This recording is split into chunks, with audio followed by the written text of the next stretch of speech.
That's it. That's as stupid as it is. That's the story about how that name got started.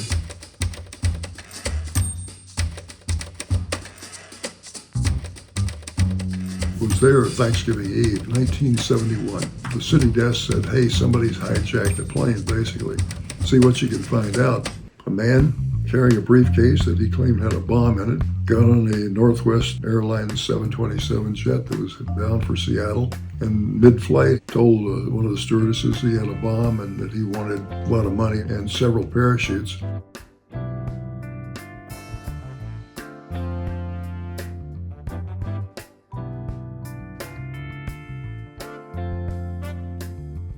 And so I knew that this was going to be a mob scene, for reporting.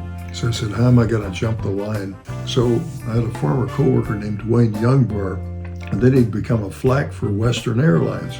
And so I thought, well, I'm never going to get through to Northwest right now. It's insane. So I called Youngbar. I said, can you get me through to your counterparts at Northwest? He said, I don't know. I said, boy, things are pretty wild. I said, let me see what I can do. So I think what happened was he called his buddy, and he may have, put me on the line, but he didn't tell them that I was on the line. Or else he had two phones up, and because I remember that the sound wasn't very good, but I could hear Dwayne talking and people were talking over each other. And I said, well, give me a name. And so he said, Cooper. We got that, Cooper, C-O-P-E-R. So what was his first name? And this is where I'm not sure how this happened, but somehow or other I came up with DB.